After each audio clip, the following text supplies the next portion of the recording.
l'amitié que j'avais pour Anna Eva Bergman, c'était presque l'amour, n'est-ce pas? Je l'ai beaucoup admirée et j'ai senti avec elle des choses que je crois personne d'autre n'a senti. Ça peut être une chose de nationalité, naturellement, mais je ne crois pas que c'est essentiel. C'est surtout dans son art que j'ai trouvé l'ami Anna Eva Bergman.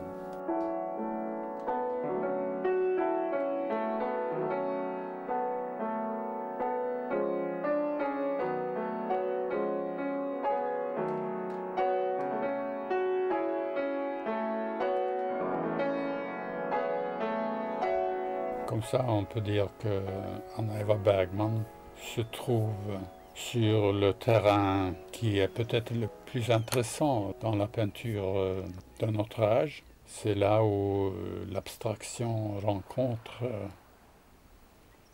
la nature.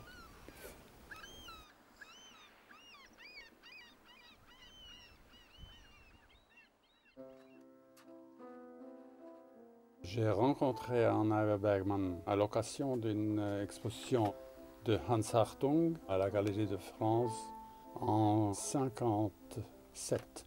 C'était un vernissage très très bien. On a dîné après dans un restaurant chinois à l'autre côté de la Seine.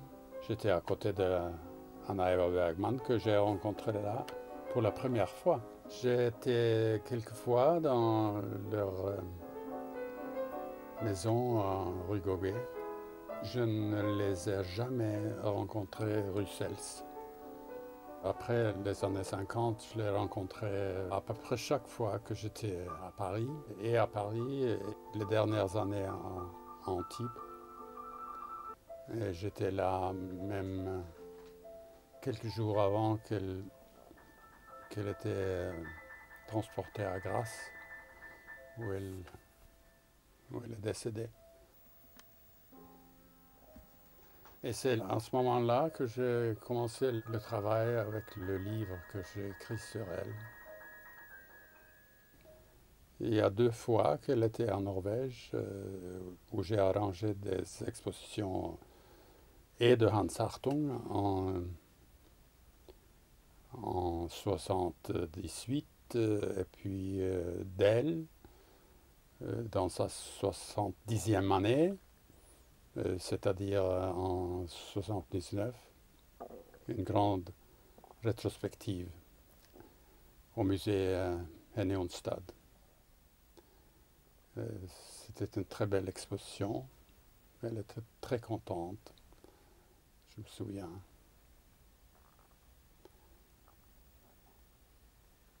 Moi, je considère qu'Anna Eva Bergman est devenue peintre après les années 51. Elle a vécu une sorte de transition dans son œuvre, les années 48-49 jusqu'à 52. Et là, c'était vraiment où elle a commencé de peindre comme elle voulait.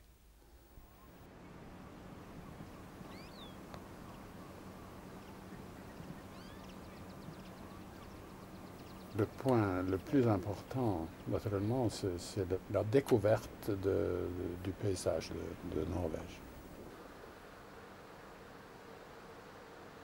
C'est après le voyage en 50, après avoir vu le paysage du nord de la Norvège et après qu'elle a été à la côte de Oslofjord, sud d'Oslo, où elle a découvert les rochers qui étaient travaillés par l'eau et le vent, qu'elle a vraiment trouvé ses motifs préférés. Elle a senti d'une façon ou autre que c'est ici que j'appartiens. C'est là que je dois exprimer. C'est l'amour du paysage norvégien. Pour souligner l'importance qu'a eu ce paysage de rocher là, à Vestfold, c'est parce que c'était à la base de sa première période vraiment de peinture dans son propre style. Elle a fait des croquis, elle a fait des aquarelles et aussi des toiles de ce qu'elle appelait fragments d'une île de Norvège. Et c'est là où elle a vraiment découvert ce que la nature, le paysage pouvait lui donner d'inspiration de base. De ce fragment d'une île de Norvège ont sorti les pierres qu'elle a peintes en 1952.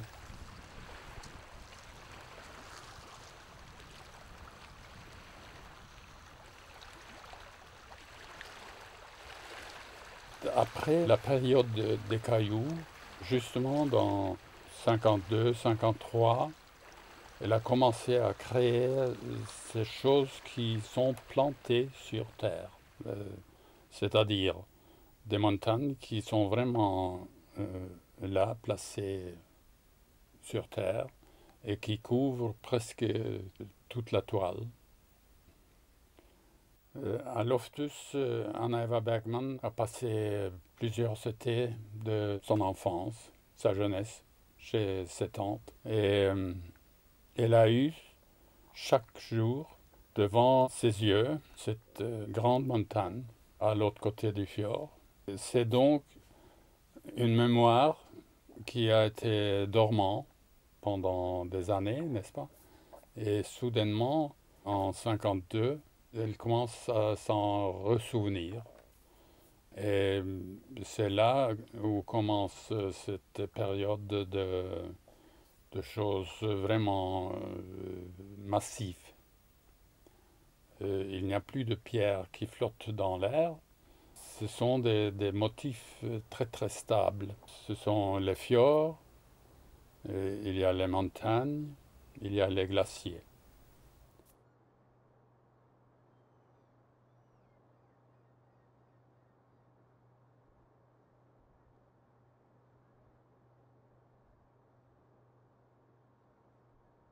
Mais elle avait aussi quelques motifs qui n'étaient pas de paysages, mais qui étaient associés avec des paysages. Elle peignait une sorte de bateau spécial, c'est la demi-barque. D'après les légendes anciennes de Norvège, pour les pêcheurs, par exemple de Lofoten, quand on voyait une demi-barque avec une sorte de personnage là-dedans, c'était un symbole de la mort. Ça voulait dire qu'il allait mourir. Et dans les légendes, les bateaux semblent être coupés dans le sens de la longueur, n'est-ce pas? Tandis que Anaeva les coupait dans le sens de la largeur. Et comme ça, on ne voit que la proue. Et ce qui n'est pas tout à fait correct, je crois.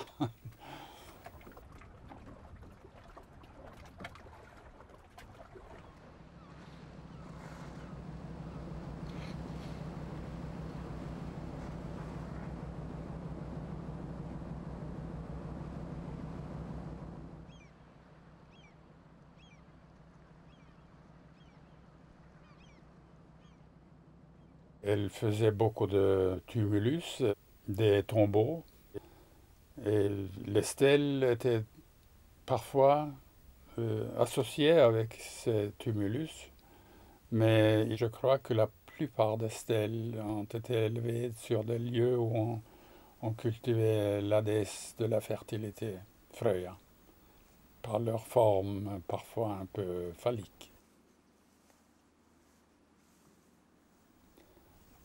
Anna Eva Bergman les associait avec la nature. Il y avait les pouvoirs de la nature. Elle était plutôt non-croyante, mais elle croyait certainement à un pouvoir universel. Elle avait une sorte de panthéisme qui reliait le paysage en terre avec l'univers.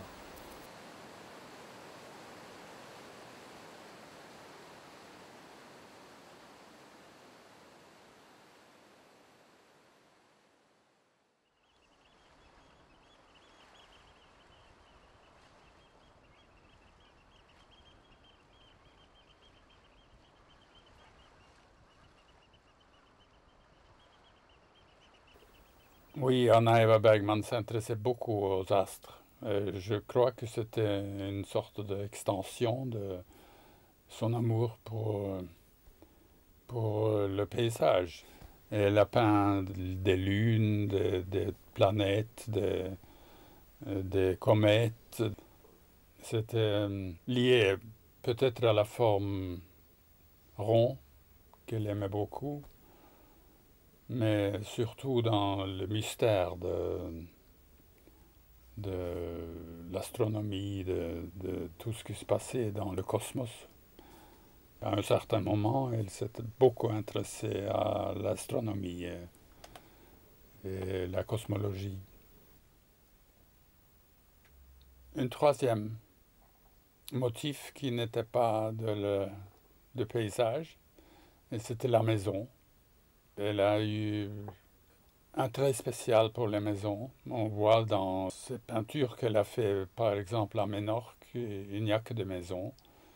Et elle a peint la maison de Homborea.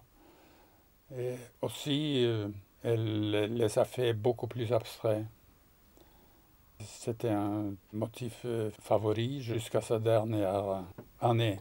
Elle a fait des maisons. Je crois que ça a à faire avec son attrait pour la section d'or.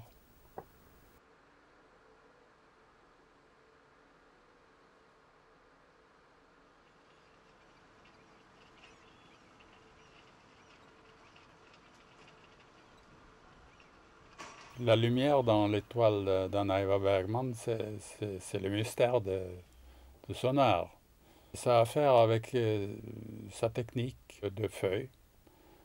C'est pas une chose qu'elle a fait du commencement.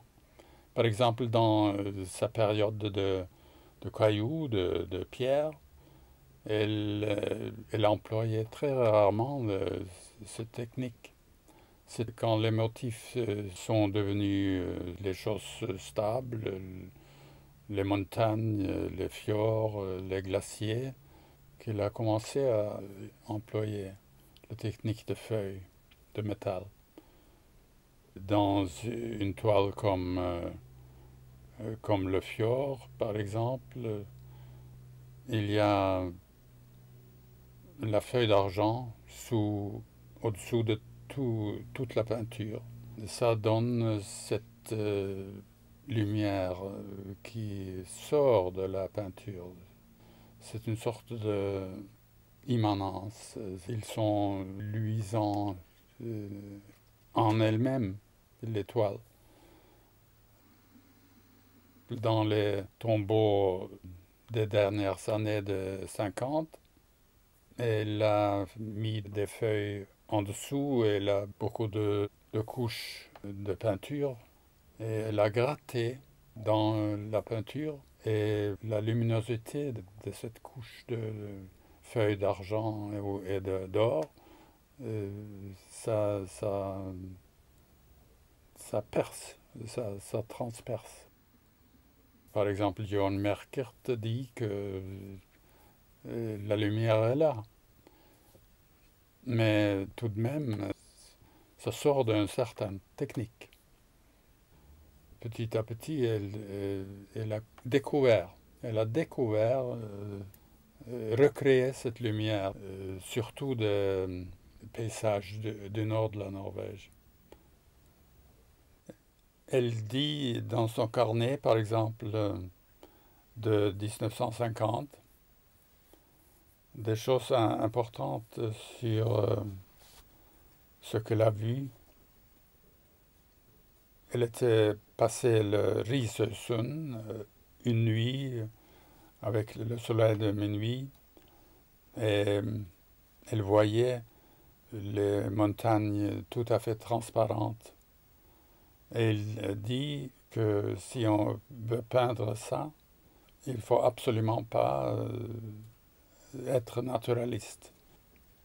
Elle dit elle-même que tout naturalisme ici voulait gâter l'impression qu'elle a eue. Il faut recréer cette chose en abstrait. Il faut condenser. On peut dire que c'est une concentration sur les choses de base, n'est-ce pas, de la lumière, les formes de montagne qu'elle a fait de plus en plus abstraites. C'est une abstraction de paysage jusqu'à l'extrême, n'est-ce pas? C'est jusqu'à une ligne.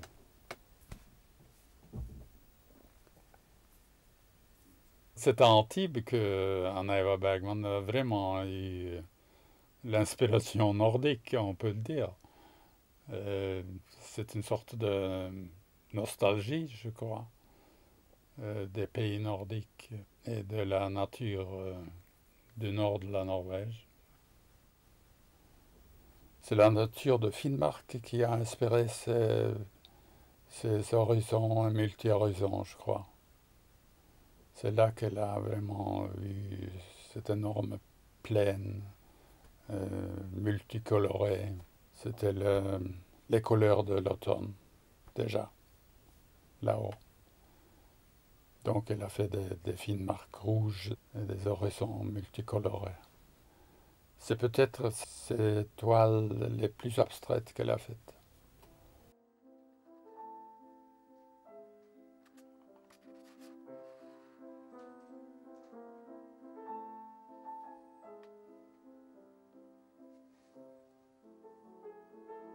Ce qu'Anna Eva Bergman aimait et insistait à être, c'était indépendante.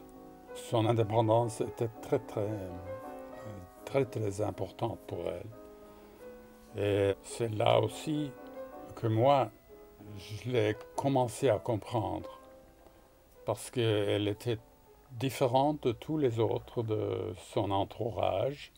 Elle avait une enfance pour créer une personnalité indépendante, n'est-ce pas? La mère n'avait pas beaucoup de temps pour s'occuper de son enfant, alors elle l'a laissé chez des oncles et des tantes, et elle était plus ou moins laissée à elle-même, n'est-ce pas? Et c'est de là, je crois, que cette indépendance a commencé, par sa vie, par le choix d'éducation, par exemple.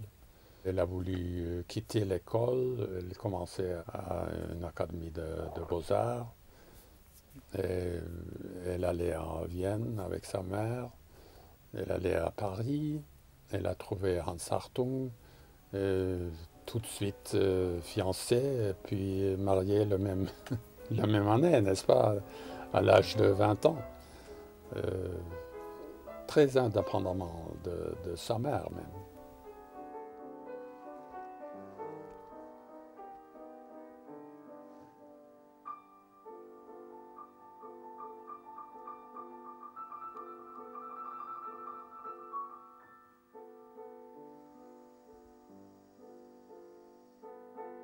Anna Eva Bergman était beaucoup plus connue en France qu'en Norvège, même s'il avait eu quelques expositions de succès dans les années 50-51, ici en Norvège et aussi en Suède. Et elle s'est toujours plaint pourquoi les Norvégiens ne m'acceptent pas, n'est-ce pas? C'était sa grande peur lesquels ne seraient pas reconnus en Norvège. Maintenant, ça commence.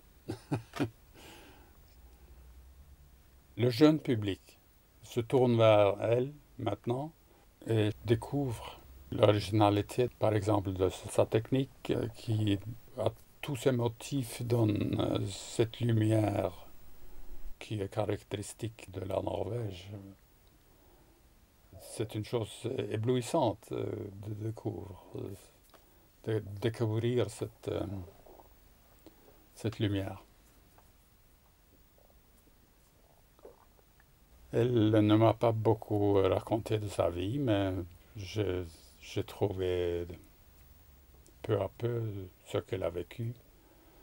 Je l'ai beaucoup respectée comme être intellectuel.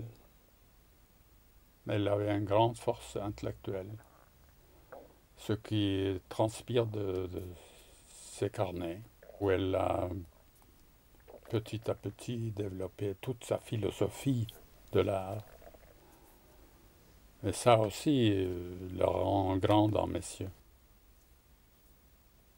Je suis très heureux maintenant que de plus en plus les gens vont comprendre ce qu'elle a fait et sa grandeur. Il émanait d'elle une sorte de chaleur qui embrassait absolument tout. Et on peut le sentir dans son art. Elle est vraiment dans ses toiles. Et elle dit aussi qu'il faut être un avec ce qu'on peint. Et elle est le meilleur exemple de cette incarnation, on peut dire, dans son art.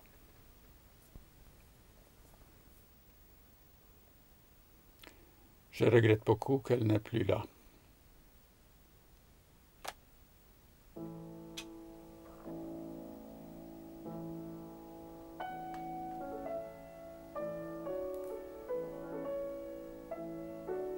Mais je suis très heureux de l'avoir connue.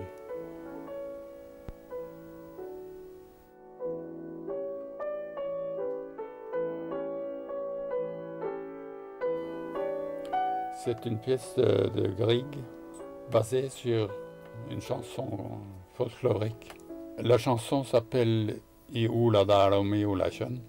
C'est donc le nom de Ola, qui est mon nom d'ailleurs. Un garçon qui est disparu et on disait qu'il était pris des forces surnaturelles et mené dans une montagne. Il fallait pour le retirer de cette montagne sonner les cloches de l'église.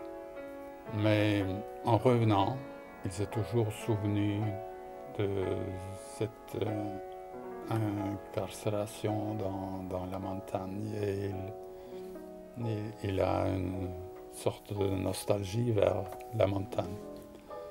Et je trouve que ça illustre très bien l'amour ou la nostalgie d'Anna Eva Bergman.